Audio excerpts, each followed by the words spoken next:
Can you hear that? Can you hear it? Lions on the camp. This is my jungle. The belts, the legacy, the history. That's what I'm in the game for. I don't fear no one. Lions ain't got no choice but to hunt if they're going hungry. This is bigger than pay-per-view, and you BT Sports fans deserve this. Someone's getting knocked out. Beterbiev Yarde, it's Fight Night Live, only on BT Sport.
Can you hear that? Can you hear it? Lions on the camp. This is my jungle. The belts, the legacy, the history. That's what I'm in the game for. I don't fear no one. Lions ain't got no choice but to hunt if they're going hungry. This is bigger than pay-per-view, and you BT Sports fans deserve this. Someone's getting knocked out. Beterbiev Yarde, it's Fight Night Live, only on BT Sport.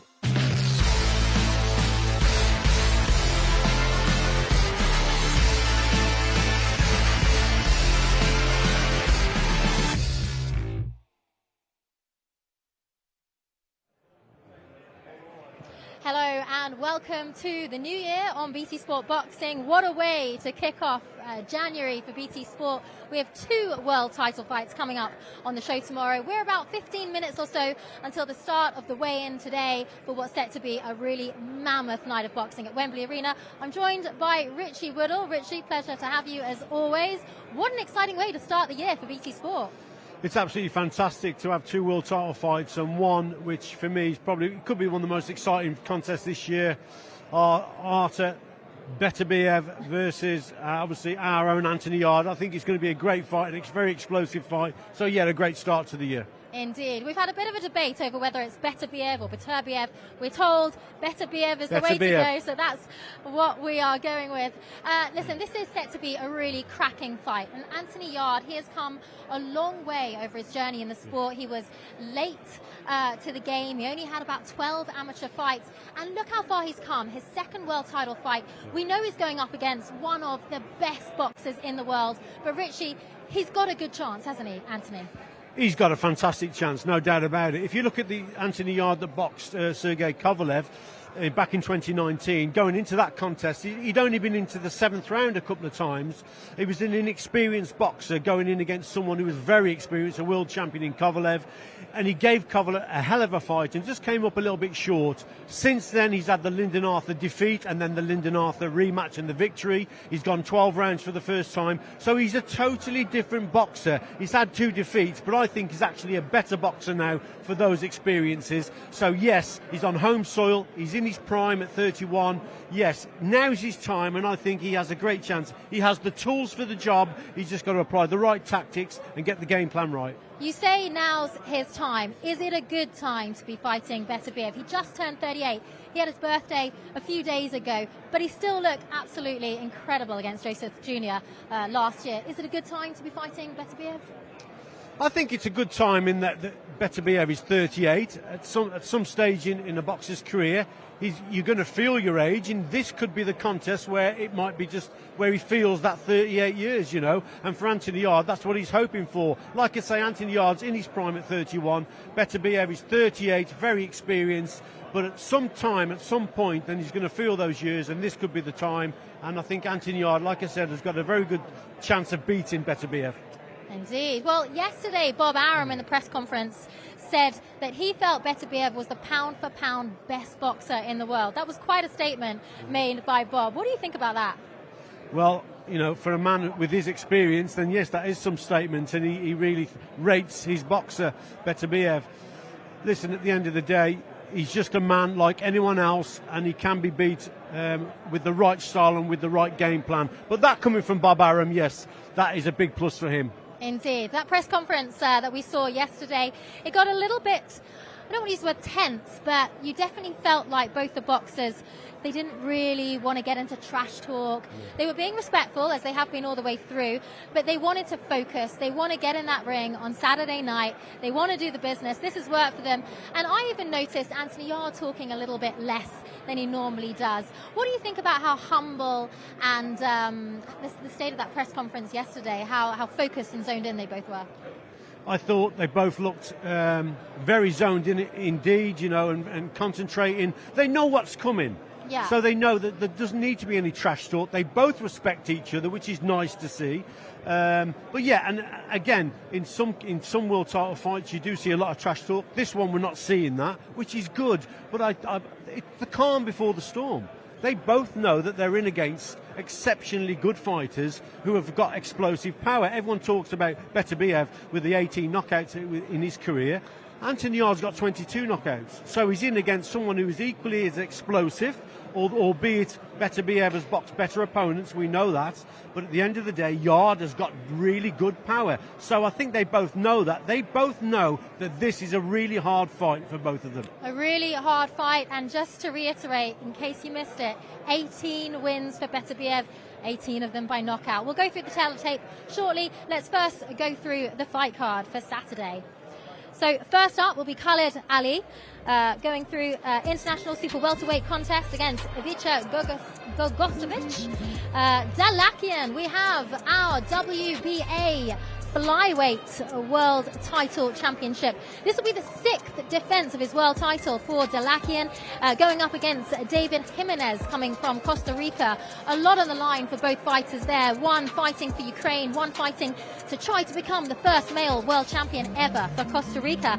And then we get into the first of our Itauma brothers. A big night for the brothers there, the siblings on the first fight card that they've ever had together. Karol Itauma, he will be going for his first ever career title in his 10th fight. He goes up against Ezekiel Moderna, who, by the way, has fought Beterbiev before in his 10th fight in pro boxing, and now he fights Karol Itauma in Karol's 10th fight. So Karol, they're going for the WBC International Light Heavyweight Championship. Tommy Fletcher is then up against Daryl Sharp. Tommy's been 3 for 3 on KOs so far. Can he get a 4th stoppage and impress yet again? And then we've got the other brother, the one that's being talked about an awful lot this month, Moses Itauma. I'm going to get your thoughts on Moses in a minute, Richie, because I know you work with the youngsters. Moses Itauma doing his pro debut for Queensbury on BT Sport, going up against Marcel Bode, and he is a young heavyweight, just 18 years old. And then it's the big one, Artur Beterbiev, with his 3 world title belts on the line, going up against our man Anthony Yarde. It's an exciting card, isn't it? And the Itauma brothers as well, really adding something, seeing them on a card together for the first time. Let's have a little chat about these boys and about Moses, because in case you missed it, Moses Itauma is being really bigged up as the next big thing, the future of heavyweight boxing. 18 years old. What have you heard about him, Richie? What I've heard about him and what I've seen of him, he's a very accomplished young man indeed, only 18 years of age. Southpaw, really decent boxer with exceptional power also, very explosive. Yes, a big future. Listen, it was a big loss to the GB. I work in the GB setup with the amateurs. Big loss to us that we lost him to the professional game, but it's a great gain for Queensbury and for BT Sport. It's a great addition to the camp. Yes, he could go a long way. He wants to be the youngest ever heavyweight champion of the world. Mike Tyson holds the record, 20 years and 4 months, I think it is. He wants to beat that. He'll have to go some to do it, but nevertheless, 18 years of age, very skillful, massive future, and yeah, why not? He could do it. Let's talk a little bit about that record, because it is such a big target that he has set. There's going to be a few irate Mike Tyson fans out there, surely, thinking, who's this kid from England that thinks he can beat Iron Mike's record? So May 20th, 2025 is the date, if Moses does it. He said he doesn't really want to think about that this weekend. This weekend is his pro debut. But what does he have to do to beat that record 2 years and 3 months away? Well, I think Mike Tyson, in his first year as a pro, he had something like probably 17, 18, not maybe 19 contests. So what Moses Itauma has got to do, he's got to be explosive, he's got to be exciting, he's got to be knocking on Frank Warren's door saying, listen, I want to box next week, and then when he knocks the guy out, he wants to go to box again 2 weeks later. Things like that. He's got to be always in the public eye, keep winning, keep being explosive, keep being exciting. That's the way to go about it. And then if he can build up a series of wins, then why not go for that record? He's got a lot to do. It certainly won't be easy, but yes, he has got the skills and the talent to do it, so why not? He's just got to be busy, and he's got to be exciting doing it. We can hear some sound checks going on behind us, which tells me that we are a few minutes away from the weigh, and I think we're still about 10 minutes from the start of the weigh-in show. On Moses going for that record, that Mike Tyson record, it's not just sort of a target he's picked out of thin air. We've been hearing stories of him sparring the best in the world since he was 15 years old after school. Can you tell us a bit more about what you'd heard of him, seeing as you do work with the amateurs along the way? Well, I never actually worked with him with the GB squad because he was too young. I worked with the senior squads, and he was coming through, but I've actually seen him box. He's very explosive and he's very technically skillful as well, like his brother Karol Itauma. Again, he's a very skillful southpaw, very similar. So, yes, you hear these rumours, you speak to boxers that are working in the gyms and listening to the stories about the sparring. The kid's doing fantastically well. He's just got to keep that momentum going, but he's got to do, it's all right doing it in spars, you've got to do it in the ring, you've got to do it in contests. As long as he can do that, which he did as an amateur, let's get that right, European and world champion as an amateur, so if he can do that in the professional game, then yeah, he'll be okay. Excellent. Well, we have been hearing all sorts of stories of Lawrence Okoli saying that Moses is still in the top 3 hardest spars that he's ever had as a 15-year-old. Well, we've got another boxer coming to join us in the stage. He's just over there, Tommy Fletcher, who is 3 for 3 on stoppages. He is really impressing, and we are very excited to see Tommy again. Tommy, jump in, join us. I have a few notes on you somewhere, but we do know that you are going for your 4th professional fight and hopefully your 4th stoppage. Is that right? Hopefully, yeah, but I think this Saturday you're going to see me do a few rounds, you know. I've got a tough, durable opponent, you know, and he doesn't really ever get stopped, so it's going to be tough, and my first 6-rounder, but I'm ready to do the business. I'm ready to do it. Going into the fight, Tom, are you looking again for another stoppage, or are you thinking, I might have to go the 6 rounds this time? How do you plan for a contest? Do you go for the knockout or go for points? Every contest I have, I treat it like a world title fight, and I treat it like I'm going to go the distance every time. Yeah. But it just so happens that I'm putting ones on their chin and they're going over. But, you know, I'm ready to do the rounds, and I'll look for nothing else other than a knockout, definitely. Your last contest, you produced a terrific left uppercut. Tell us about it. I mean, you must work at that in the gym. Obviously, with the jab, you're using the jab for the distance, but when they get close, you're whipping that shot up through the middle. For sure, you know, being a 6'7" cruiserweight, I'm naturally always taller at the weight. Normally people I'm fighting a bit shorter, a bit thicker, a bit stockier, so, you know, it's naturally you putting your jab in their face and lifting them up with uppercuts. But, you know, I've got power in all my shots, my jab, my left hook, my right hook, my backhand, everything. I've got good punch power, and I think every time I fight, I deliver every time. You pretty much had the performance, if not at least the knockout of the night. Excuse the people walking in front of our stage there. The knockout of the night, and it was at the O2 Arena at the end of November.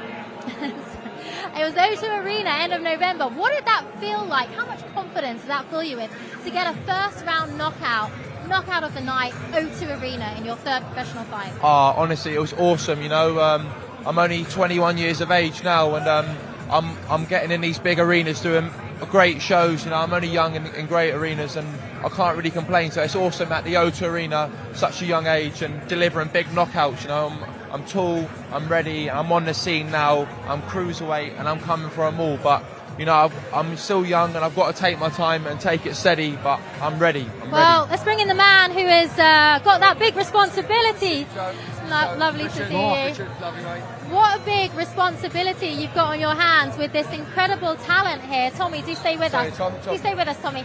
With this incredible talent here who just said, you know, he's got to stay on it, he's got to find the right fights and nurture that power that he has. Tommy is he's a quality operator. He really is. He's 21 years old, punches very, very hard with both hands. When he first came into the gym, Richard, he looking for the big punch all the time, but now he's mixed with good company. Dan Aziz, he's just to name a few, and some quality cruiserweights as well. But he's learning his craft, and getting behind the jab. And yeah, he knows he's got to get his head behind that front knee at times and make some openings. And Mark, especially moving on to 6 rounds. Sorry, Richard. Mark, listen, we both know, we've been in there, we've boxed. To come up against someone of his height and reach, and he's got a good jab and a great left hand as well. Yes. He's the worst type of opponent. Absolutely. Tall, counter-punching southpaw who can fight as well. Yeah. He's a nightmare. He's calling the Norfolk Nightmare for nothing. Listen, when reporter says to him, listen, you're up against an awkward campaigner. It was quality for him the other day. Well, no one's as awkward as me. 6'7" southpaw and punch with both hands. And Mark, what's the plan for him this year? How many fights would you like him to have? Well, Frank's kept him very, very busy. I mean, he's not been a professional too long. This will be his 4th pro fight. He's moving on to 6 rounds. Yeah. Great start to his professional career. And listen, if he gets S-Jam are doing a great job in managing him, and we're looking at like 6 fights per year. That'd be a great education for him. How far can he go? He can go to the very, very top. But listen, one step at a time. Let's get through the 6s, the 8s, and get built along the way. He's going to learn on Saturday night. He's going to learn the lesson when he feels some experienced guy in Darryl Sharp on Saturday. But having said that, he can go all the way. But listen, as I say, one step at a time. Let's aim for the British title. So what do you want to see from him on Saturday night? We know he's going up against a more durable opponent. So what do you want to see in the ring? I expect Tommy Fletcher to get behind the lead and don't waste his backhand, but place his backhand, and he's going to make it count. And he's going to make Daryl sharp, take away his thinking process, and not let Daryl control him. He knows what I mean. Yeah, absolutely. And of course, the challenge would be to stop Sharp, because he doesn't get stopped very often. He's a durable campaigner. He's very durable, never gets stopped. I think I saw one stoppage in his whole career, but I don't want to put that in Tommy's head. I want him to enjoy it and keep him occupied, keep Daryl Sharp occupied. He's got great feet, he's got a great eye, and he's a very good counter puncher. Break them down with the boxing skills. Say it again. Break them down with the boxing skills that he's got. The boxing skills he's got, as I say, he's got lovely distance control, And what it is, every strong guy wants to get on that chest of his, because you're lost on the outside. But when they get on the chest, they don't want to be there either. Excellent. Listen, thank you both so much. We look forward to seeing you in the ring, hopefully afterwards for that winner's interview. Good luck on Saturday. Good luck, Thanks, Tommy. guys. Thank you, Mark. Well, we've got George Warren, who is going to come to the table. We'll ask him what he has in store for the likes of Tommy Fletcher. George, how are you, George? Thank you Okay. for joining us. Good, mate. How are you? Good. Nice to see you again. How are you? How's it all going? You man of the moment tonight. Is your father not here today? He's not. No, we're alternating. So give his back a break. He'll be there ringside tomorrow. So back on duty tomorrow. Excellent. How are you feeling about this build-up? First of all, how did you feel about the press conference yesterday? It got a little bit not tense but serious between the two. Well, it's fighters serious yesterday. time now. So Look, I had this on the chatterbox actually with Carl, with Josh as well. We were talking about how much can you read into press conferences, how much can you read into weigh-ins. I'm not a firm believer in that. I think it's fight night. When they're in the ring, that first round, we're going to really see whether Anthony can keep with this guy. I think he's got to be composed in what he's doing, but he's got to use his size, his speed and his strength to impose himself on the fight. So it's going to be interesting to see the size of him in comparison to Beterbiev on the scales. But with regards to the press conference, it's business. That's all it is for them both. They're serious guys. They're professionals. They're respectful. And, yeah, we're there now. So I'm really excited. And, George, the experience of the Kovalev fight and the situation, going abroad, that must help in this fight, mustn't it? I think so. I mean, that was unique. Shayla Binks, I don't think many fighters have had to go down to there at the Tractor Arena. 6,000 very, very passionate Russian fans. A really unusual build-up. We were in a hotel, kind of very isolated. But Anthony went about it professionally. The team was smaller then. They've obviously brought James in now, which is a lot of experience. A sensible, mature head within that camp. Yeah. I think he's learned. I think that home advantage is going to really help this time. Yeah, Anthony does love a crowd, so you would have to think that crowd that we're going to have at Wembley tomorrow is really going to help him. What does it say about how far he's come? That last time he had to go to the world champion, this time the world champion, he's come to him. Well, he's a popular guy. We see that, all the tracking that we see online and the ratings that we get on BT Sports show that Anthony's a very well-known and well-liked fighter. He's the mandatory. You usually go to the champion's backyard, but I'm delighted to say that we were able to get this over the line with Top Rank, and full credit to BT Sport for helping us do that. We've got a packed-out Wembley Arena. That obviously helps. So we're there. You mentioned before that first round. There has been a little bit of chatter about that first round because we've seen Beterbiev hit that canvas. He has felt that canvas a couple of times, and it's always been early on. So what do you expect? We're going to be on the edge of our seats right from that bell, aren't we? I think, it's difficult to say whether or not it's going to kick off straight away from the first round. Richie himself will know this far better than me. You can see a kind of feeling out period at the beginning of fights. Happens a lot. Look, I think that Anthony, as I said before, contained, disciplined with his attacks, uses size, uses aggression when he's up close to him, try and not let Beterbiev get into a rhythm of things. He's an experienced amateur, an accomplished fighter. He's not just a KO artist. The 18 knockouts. I think it's something people focus on because it's such a great record, but he's more than that. He's a very astute and very good boxer. So Anthony's just got to be sharp and focused throughout, and I think he can do it.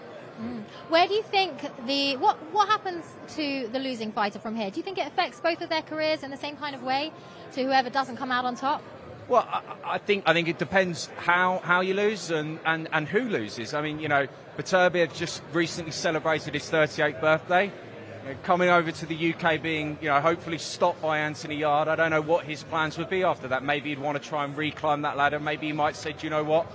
I've had it. I've done everything that I can accomplish in British boxing. But I don't see a loss being the end for Anthony. I think we see now, particularly boxing fans are a little bit more aware that there is more to a loss in a professional fighter's career than perhaps it used to be. It used to be about protecting unbeaten records. This is a risky type fight to take. And this risk deserves the reward that he will get, win or lose on this. His stock will go up. Hopefully he can show that he deserves to be on that world level. George, is he going to do it? I think he's going to. I mean, we're big believers in Anthony. You couldn't meet a nicer guy. I love the team. They're great people to be around. You can't help but smile when you're in their presence, and I'm confident.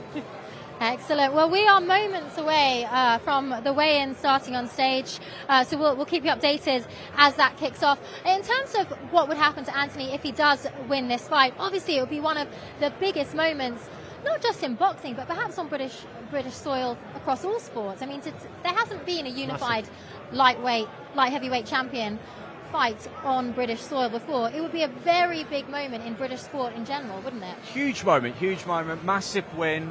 Certainly my time working in the sport, I think it would be the biggest win we'd seen in a British ring. You got to put it up there with almost when Tyson Fury went out and beat Vladimir Klitschko in Dusseldorf. It's that territory. A big, that was a mandatory shot. A lot of people didn't expect Tyson to do that. Anthony winning this would be way up there as that, as far as I can see. Excellent. So while we have you here, let's run through a few of the other fights on the night. Let's talk about the Atalma brothers, because it's the new era, isn't it? The Atalma reign in British boxing, Queensbury. It's great, isn't They're it? so excited to be on the same card together. I'm hearing their families coming over from Slovakia. What's it been like for you working with Carol and now with Moses? Carol's an absolute pleasure, and we're slowly but surely getting to know Moses.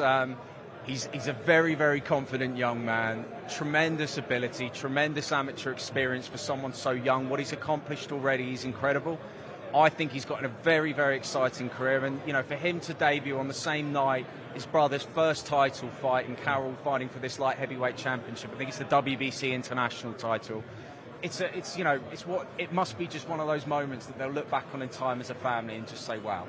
George, what I like about the Atalma brothers, I've seen more of Carol than I have Moses, but he's got decent power, but he's a really good boxer. The way he does it, the way he breaks the opponents down with those skills, decent power, like I said. But that's what impresses me behind that jab. He always looks neat and tidy when he's doing it. I agree. They both, they're both good boxers. Carroll winning that Youth Olympic gold medal showed what he's capable of doing at amateur. And so far, you can't really say he's put a foot wrong when it's come to the professional ranks. And this is a step up. He's got to be focused. He's got to be on point on Saturday night. But we expect him to come through this and look good doing it. Moses as well, accomplished fighter, but I mean he's got punching power. That's what we've seen with some of these amateur performances. So I think fight fans can look forward to seeing a really explosive British heavyweight. And he wants to go for the record, doesn't he? He keeps talking about Mike Tyson's record. It would be a great record. If he could get it, that would be something, wouldn't it? Yeah, to be a I world mean, champion. look, you can't say that he's shy.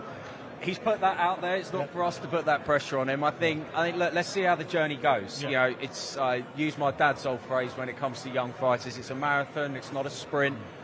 He's got all the time in the world, but if he progresses the way that he did in the amateurs, who's to say it can't be done? What a moment! How tough is it to match him up at the moment? Because we heard these stories that in the amateurs, one of the reasons he moved on so quickly is because no one wanted to fight him. He was knocking out opponents in round one, and he couldn't get the fights. No one wanted to fight this big 18-year-old that punches like that. So how tough is it going to be to match him up now? Well, it depends how quickly he gets these guys out, right? The first one's the easier one. The second one's going to be a little bit more difficult.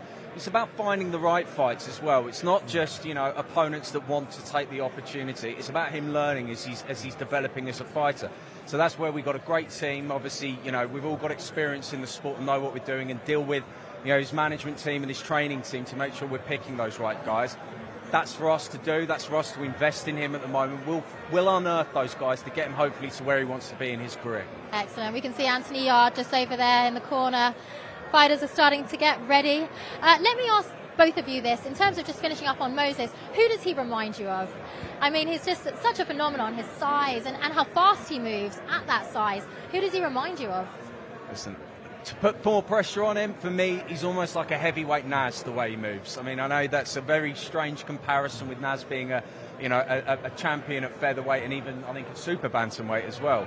But that's his movement. He's quite dynamic, he's explosive, his hands are quite low when he's coming in. It's all about elusiveness. And although he might not necessarily look the biggest heavyweight, I think it's almost where he's throwing his shots from.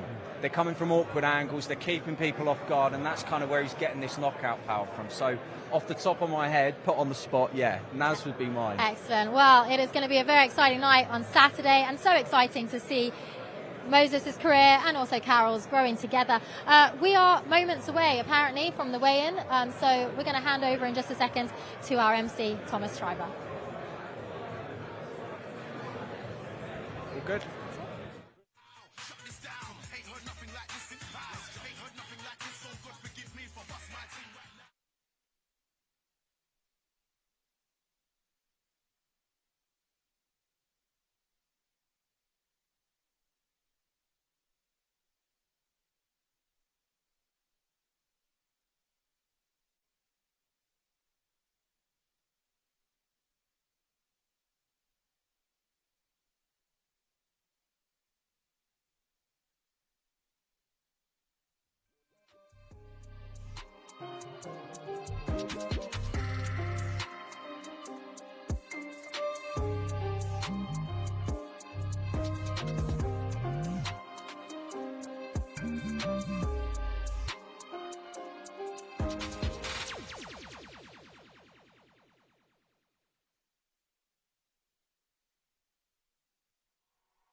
Well, apparently we've got a couple of minutes of delay. It's what happens on days like this, but we will be picking up with Thomas Schreiber in just a few minutes. One thing we haven't talked about yet is the other world title fight that we have on the card, the WBA flyweight world title. Now, these aren't fighters that we are overly familiar with because they've come in from abroad, but we're hosting Artem Dalakian from Ukraine, who's going up against David Jimenez. And one thing I will tell you is that both of these fighters, and I spoke to Jimenez yesterday, are so passionate to do this for their country.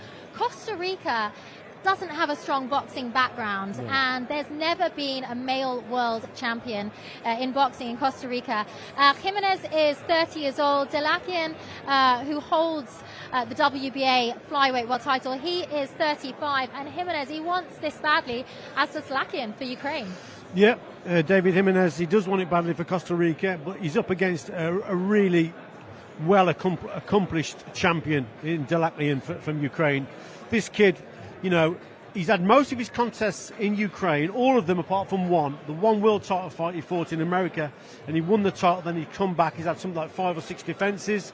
Yeah, he's the real deal. They're both big punchers. They're both very good workers. This is going to be a terrific fight. This could be the fight of the night. It's a really good matchup because both fighters are unbeaten. They're both exactly the same height, 5'4.5". They both had glittering, long amateur careers. One in South America, winning medals in things like the Pan American Games. The other in Europe, European and youth medals. And so the pair of them, when you look at that tail of the tape, look to be very well matched up. Really well matched up. And David Jimenez in his last contest went 12 rounds for the first time, so he'll have the confidence now of going those 12 rounds and knowing that he can do that. But like I say, he's in against the champion who's defended it 5 or 6 times and who's a big puncher also. You know, both undefeated. Yeah, it's a cracking fight. I think the fact that Dalakian is coming over here for the first time to defend his title, yeah, it is a big thing, but you've got to remember he went to America to win the title. So he's someone who can box at home, he's someone who can box abroad, he can punch, and he's in against someone who's really hungry to win the title for the first time for Costa Rica. So it's a great fight. A great fight. Well, fantastic that we're able to host 2 world title fights on the show tomorrow, and it is now finally time to hand over to our MC, Thomas Schreiber, for the weigh-in. Ladies and gentlemen, good afternoon And welcome to the official weigh-in as we get set for a great night of World Championship Boxing tomorrow at the OVO Arena, Wembley in London. It is all being brought to you by Frank Warren on behalf of Queensberry in association with Bob Arum's Top Rank Incorporated, along with their great sponsors. 32 Red, Foot Asylum, Unibet, Arnold Clark, and Creed 3 in cinemas March 3rd. Well, a reminder, ladies and gentlemen, the doors will open tomorrow at 4:30 p.m. Our first fight will begin at 5 p.m. And then at 7 p.m. London time, we will be going live on BT Sport and ESPN+.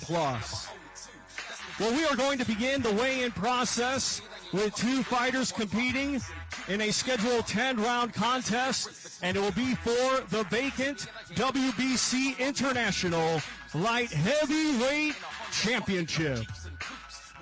First to the scale, coming to us from Buenos Aires, Argentina. He brings a record consisting of 28 wins, 10 defeats, with 18 wins coming by way of knockout. Ladies and gentlemen, please welcome Ezequiel Osvaldo Maderna.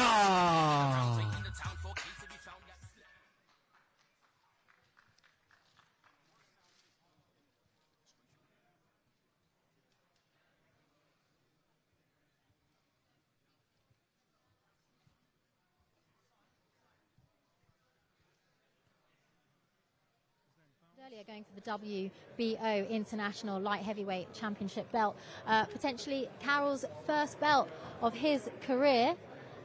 Maderna, who fought Artur Beterbiev. 12 stone, 6 pounds, 11 ounces. 12 for stone, Ezequiel 6 Osvaldo pounds, Maderna. 11 ounces. And That now light we welcome heavyweight to the contest. scale his opponent tomorrow night in this championship contest. Undefeated with 9 wins, 7 of his 9 wins come by way of knockout from Chatham, Kent, England. Let's welcome Carol Italma. Carol Italma taking to the stage now. Very important fight for him. Interesting that he's fighting Maderna in his 10th fight, and Beterbiev fought him in his 10th fight, but that's just a mere coincidence, nothing else. Carol Italma, the disciplined, hard-working, persevering older brother of Moses Italma. We're going to be seeing a lot more of the two of them. 12 stone, 6 pounds, 2 ounces. 12 stone, 6 pounds and 2 ounces. So very slightly lighter than Maderna there, but very comparable in their weights. I'm sure Carol will be happy with that. 8 stoppages for Carol. I mean, he's becoming a bit of a stoppage king, isn't he? Yes, he is. But like we spoke about with George Warren, I like the way he goes about his work. He's very good with his jab. Everything's neat and tidy, and that's what's been impressive about him. He has got decent power, but he breaks the opponent down with those boxing skills, you know, and I really appreciate that sort of thing. To break the opponent down with the skills that he's got, that's the impressive thing for me. WBC International Light Heavyweight Championship.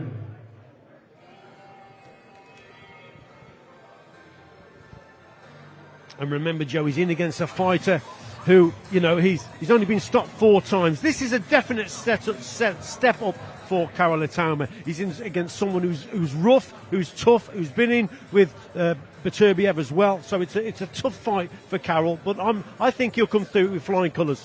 What are the chances, do you think Carol will get another stoppage in this fight, given the experience and the durability Maderna has? Well, that will probably be the challenge here for him. I think he'll be a much better boxer than his opponent, but he'll experience someone now who's very, very tough, and so he might hit him with some real big shots, but he's still going to be there. And that's when you have to be patient. You have to be very patient, and as the contest goes on, break him down a little bit more. So this is going to be a test for him, but it's a test I think he's ready for over the 10 rounds. But if he can get the stoppage, then that will be a tremendous result. Excellent. So we're going straight to younger brothers. Weigh-in fight now. Marcel Bode, who will be taking on the well, the energy and the buzz is all around Moses Italma, and so Marcel Bowes taking to the scales right now. 15 stone, 10 pounds for Marcel Bowes. Now we welcome 15 stone, 10 pounds for our heavyweight, who is very brave to be taking on the 18-year-old, who we hear gets a lot of early knockouts. So let's see the debut to the scales of Moses Italma.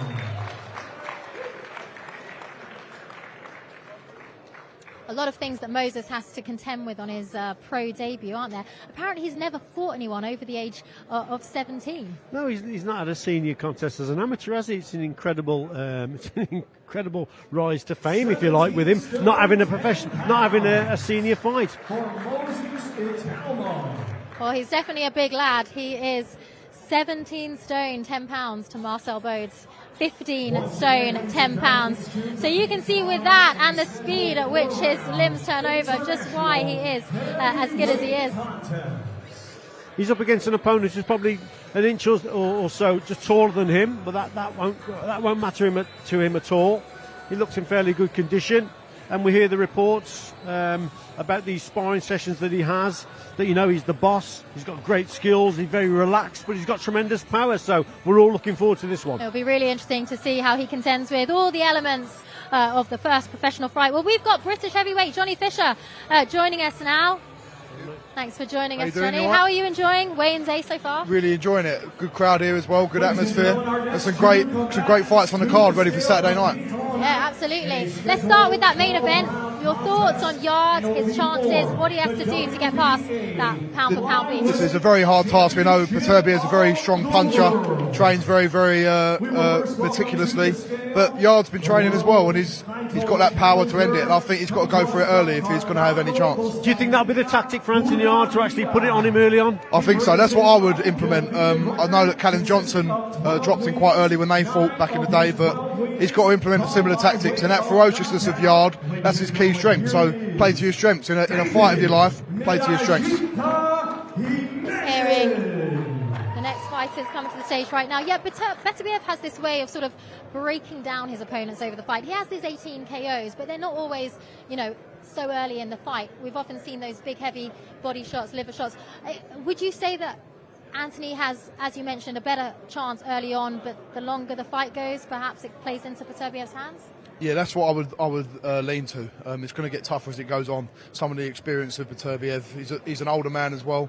That doesn't necessarily mean he's going to slow down into them early rounds. That also means that he's got experience. Think of someone like Joe Joyce, who's 37, but as it goes on, it gets better and better and better. So that might be the same thing with Beterbiev. So his best bet, set about him as soon as he can. I think, though, with Anthony Yarde, he's better at judging a fight now, though, isn't he? Because he's had the Kovalev experience. Yeah. Lyndon Arthur went 12 rounds with him also. So he manages the contest a lot better now in terms of the pace of the contest. Yeah, exactly. And you're right, Richie. It doesn't mean that necessarily he's got to go out guns blazing for 100 miles an hour for the first 2-3 rounds. You've got to build into it, but just set about him in a correct way, in a way where you're going to apply pressure, but you've got to conserve that tank because it is a 12-round fight. We have our WBA flyweight contenders on the stage right now. Jimenez weighing in at 7 stone, 13 pounds, and now the world champion, Salakian, weighing in. By way of knockout, ladies and gentlemen, let's welcome the reigning and defending WBA flyweight champion of the world, Artur Beterbiev. 6th defence of his flyweight world title. He's the longest reigning out of the current crop of flyweight world title holders. We've got Sonny Edwards holding the IBF belt. There's a vacant spot for the WBO belt, might be announced soon. But to see Salakian fighting here on a British card, if he comes through this, perhaps there could be a matchup for him and Sonny. I think it'd be a great fight with him and Sonny Edwards. What do you think? Oh yeah, definitely. Sonny's a great character as well. He galvanises a lot of people, so that's a fight we want to see, especially these lighter weight guys. They sometimes struggle to build that profile like the big guys, but there's so much talent there, probably more talent than a lot of them bigger guys. So we want to see them fight each other, and we can really see some good contests. And as a British heavyweight, let's get your thoughts on the young gun, Moses Italma. Yeah. Of course, the others is like creating a storm here. People are really, really gunning for this guy. A lot of eyes on him, a lot of attention. His first professional fight. Yeah, definitely. I actually sparred with him a couple of weeks back. Only done a couple of rounds, but very, very strong, comes forward, ambitious and young. Definitely a prospect to watch for the future. And yeah, I'm excited to see how his journey progresses. How did those spars go? Yeah, we only done a couple of rounds, so it wasn't a lot to read into, but the pressure was there. So when you're fighting someone, I'm used to being a pressure fighter myself. But you've got to learn with some guys, it ain't going to always be like that. No. You've got to box on the back foot, you've got to be a little bit cute, a little bit clever. Yeah. And then when the time's right, you put yourself. But a lot of pressure and aggression, which is always good when you're a heavyweight. We did hear these great stories about Lawrence Coley saying he's in his top 3 ever spars. Anthony Joshua, Joe Joyce sparring with him when he was 15, 16 years old. Did you get a sense of just how good he is from those couple of rounds you were in with him? Yeah, definitely. Listen, it's only a couple of rounds of sparring, but the way he carried himself, really polite to everyone outside the gym as well. Didn't have to be too brash, just does the business in the ring. And when someone does that, you know there's someone to watch, because they're not trying to be too glitz and glamour. Just get in there and do it, and it was effective work what he was doing. Yeah, it's something we've also heard about Artur Beterbiev, that some of the people he's sparred with have wanted to get straight out the ring again when they felt his power.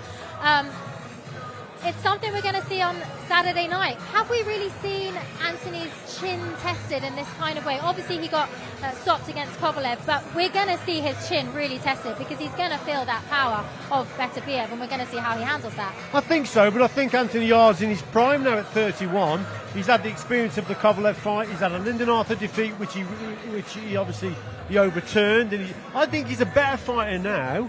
Through having those 2 defeats, he sort of took 2 steps backward to go 3 steps forward in the defeats that he's had. And like I say, I think he can manage the contest a lot better now. What do you think? I think the same. I think that Kovalev defeat, it wasn't as if he's got blown away. No. It's an experience. He was 1 shot away from winning the fight. He was in that fight until that last bit, which was a bit of an experience at the end, as you said, about pacing yourself. Yeah. Now he's learnt from that. He's had the defeat to Lyndon Arthur and came back and overturned that. Yeah. So sometimes when you have a loss or a couple of losses, that's going to make you such a better fighter in your development. So he's in a great position. If he's going to beat Beterbiev, this is the perfect time for him to do it. One thing we have to look at is just his rate of progression. Anthony had 12 amateur fights. He came into the professional sport in 2015. Artur Beterbiev came in at 2013 to the professional sport. His rate of progression has been something, I would say, almost abnormal to be a second world title fight at this point. Would I go as far as to say some people underestimate him and how good he could be in the next couple of years? That loss against Lyndon Arthur, which he obviously came back from, he did have a bad year.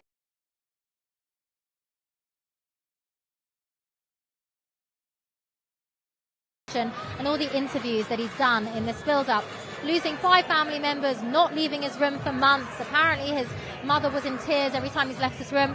And so when you think about that and put that in the context of that Lyndon Arthur loss, you almost want to sort of strip it away and let him start again. And thinking about the rate at which he has progressed, overcoming that defeat, it's a phenomenal talent that we're seeing here.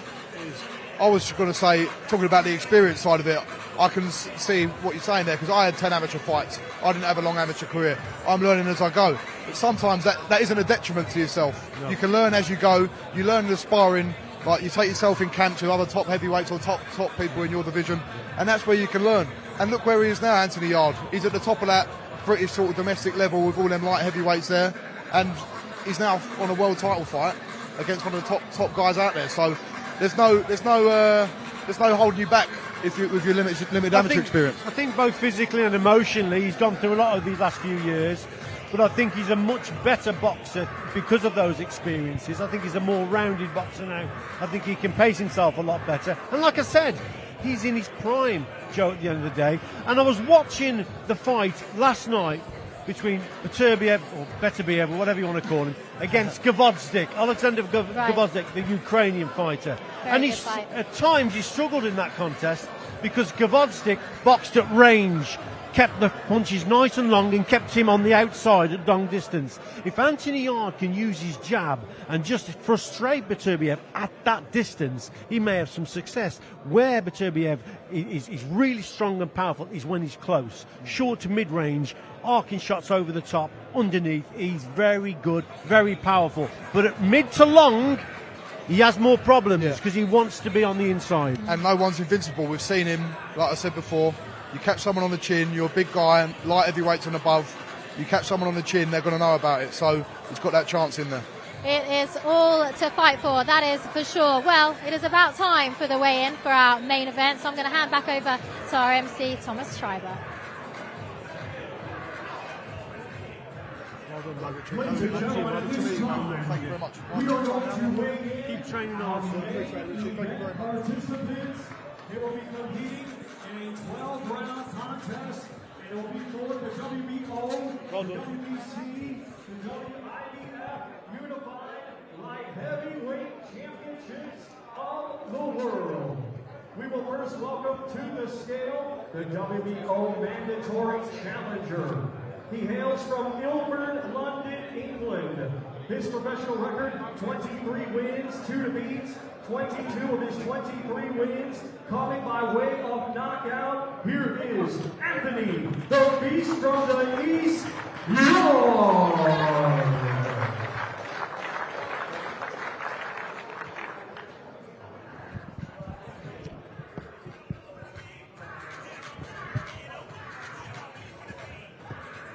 Anthony Yarde there, coming to the scales. Biggest fight of his career. Very, very full crowd here in the room. A lot of silence too, isn't there, Richie? You could cut this atmosphere with a knife. Anticipation, but there's lots of people in here. And just looking just over the back there, behind where all the press are, I mean, there's lots of people from the public. Yes, a lot of people in here. So let's see what Anthony weighs. 12 stone, 6 pounds, 4 ounces. 12 stone, 6 pounds, 4 ounces. On the weight, just before Beterbiev gets to those scales, he has had a little trouble making this weight in the past. He's flirted with the idea of moving to cruiserweight. I'm sure it'll be fine, but it's going to be interesting. Undefeated with 18 wins, all 18 wins come by way of knockout. Ladies and gentlemen, here is the reigning and defending WBO, WBC, and IBF Unified Light Heavyweight Champion of the world, Artur Beterbiev. Let's see how easily he makes that weight.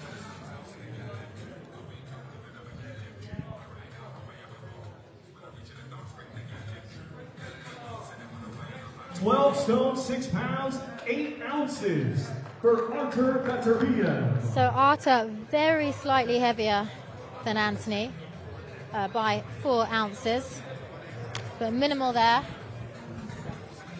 And that's it. That weigh-in is done, and the pair of them, hopefully we'll get a word or two with them in just a moment. But Richie, what do they do now between now and tomorrow night? Well, they relax, they get a bit of food down them, and they rehydrate. That's most certain, because every fighter has problems making the weight, and they've had to be disciplined this last week or so and make the weight properly and gradually taking the weight off day by day. So yes, it will have been a hard process for them, but it's over now. They've made the weight. They both look in tremendous condition. So now it's all about relaxation, rehydrating. Yes, a nice bit of food, but they won't go too mad with the food, because they'll have done it properly, done it sensibly, and now it's all about just relaxing and yes, have it, like I say, rehydrating now. 12 rounds scheduled for the WBO, WBC, and IBF Unified Light Heavyweight Championship of the world.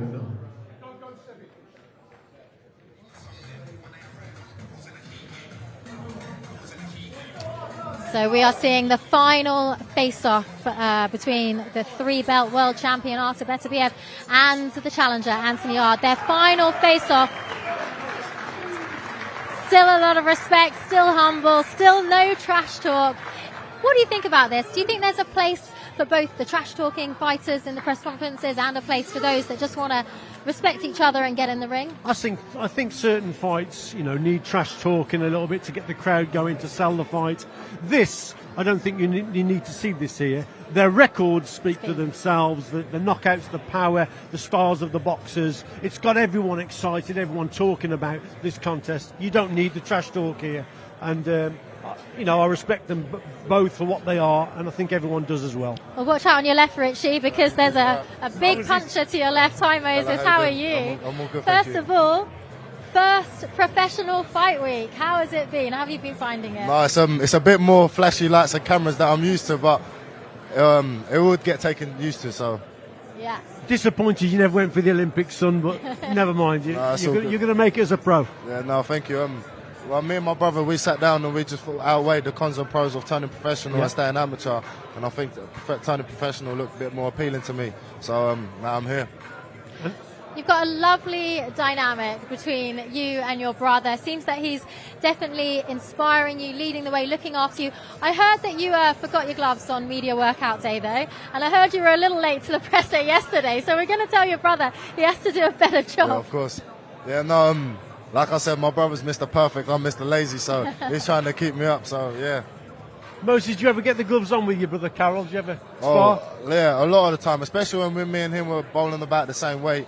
We did have a lot of spars together, but now that I'm 30, 40 kilo heavier, then it's a bit different, so yeah. You're the boss now, then? I'm the younger but bigger brother. And what's this talk about wanting that title of, the record, Mike Tyson? Would you like to go for that record? Yeah, of course. Being a world champion. Of course, that's a record I want to beat. But like I said, that's 2 years away, 2 years, 4 months. So I'm not literally thinking going into my debut, I want to beat that record, because that record ain't going to go nowhere if I don't beat my debut. So yeah, I'm just thinking about my debut and then always about the next fight. And then when I step closer to that record, maybe talk about it a little bit more. But as of right now, it's my midterm goal, so it's not on my bucket list. Excellent. Well, Moses, thank you for taking a couple minutes to speak to us. That's okay. We look forward to seeing your pro debut, Thank and you very I'm much. sure it's going to be a Appreciate it. one. Thank you. No, son. Thank you. Well, we have the challenger, Anthony Yarde, coming to join us just for a quick minute. Just taking a drink there. I'm sure the rehydration is very important at this stage. Tunde, How are you? Good to see you, man. how are you? Lovely to see you. How has it been so far? Fight week, the biggest fight of both of your lives. Excellent. I'll be honest with you. Every stone has been turned. Excellent. Well, Anthony, let's pass your mic and we'll share a mic here. 24 hours away, or just a little over that. How are you feeling? How did you find the weigh-in? I feel super fantastic. Espianadocious. However you say that riddle. That's how I feel. You always seem so calm. You always seem so relaxed. I mean, this is the biggest fight of your life. Yes. How do you keep that cool, calm demeanor? I don't know. It's just inside of me. Yeah.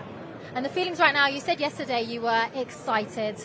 Mm-hmm. We're getting into that serious stage. How is I'm everything still feeling? super excited. Because now it's just like, it's real. We've got our tops off. You know what I'm saying? You boxed before, you know how it goes. Yeah, we're ready now. It's that time. And the face-off, the final face-off? Same thing. Same thing. Sense any nerves in his eyes?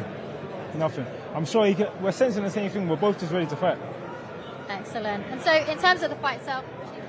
Yeah, I was just going to say in terms of the fight itself, Anthony, since 2019, you're a totally different fighter and an improved fighter, and someone who can manage that time and pace himself a lot better now. Do you feel that way?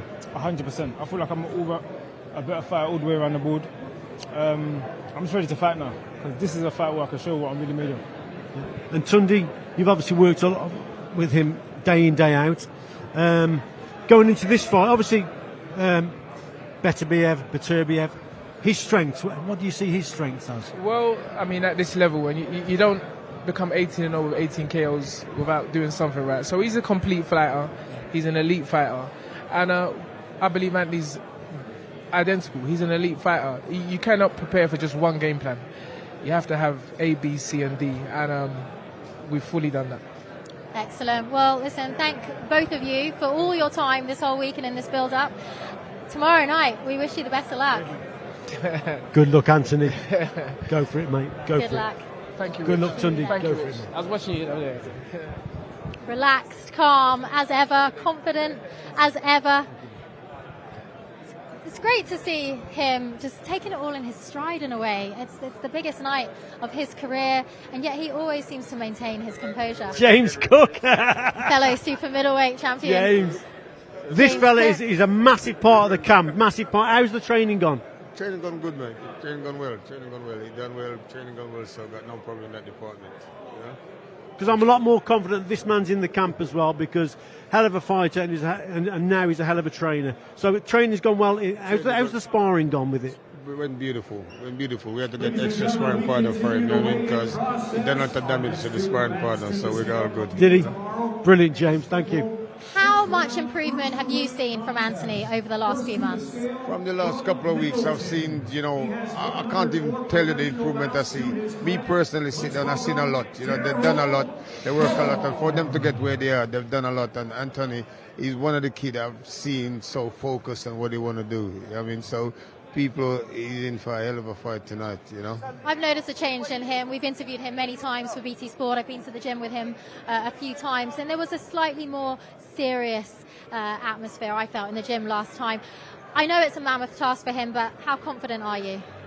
100%. 100%. Wow. And I don't say these things, Richard will tell you, I don't say these things for joke, but we are. That is fantastic. He's a human being as well, Excellent. Great to see you, James. Well, that's the weigh-in.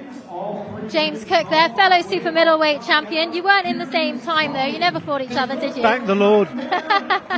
But a lot of camaraderie and respect I can see between you. What do you think he's added to Anthony Yarde's camp since joining after that first Lyndon Arthur loss? Well, he's a very experienced man. He's an experienced man as a boxer, as a fighter in these situations, and he will bring a bit of calmness to Anthony Yarde, and also a bit more boxing technique. He was very good straight puncher, very good with his jab, James Cook. So he knows the ins and outs of fighters, and for him to be added to the camp with Tundi as well, who's a very good trainer, I think they've got the perfect partnership there. And for him to say he is 100% confident in Anthony's ability to do the job, well, that makes us confident as well.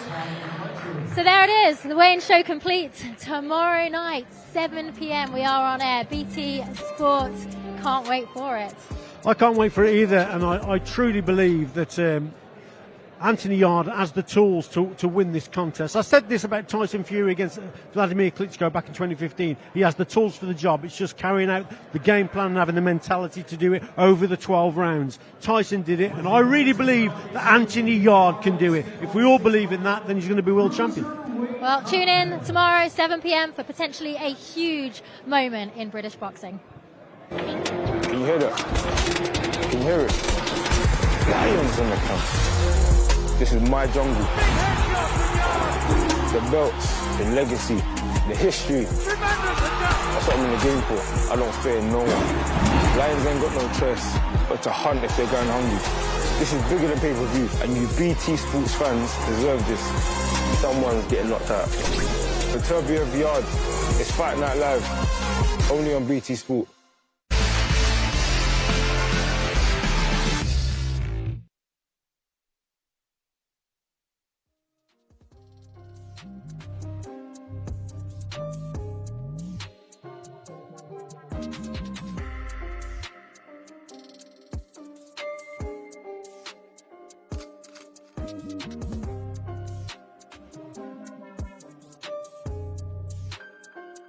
Mm-hmm.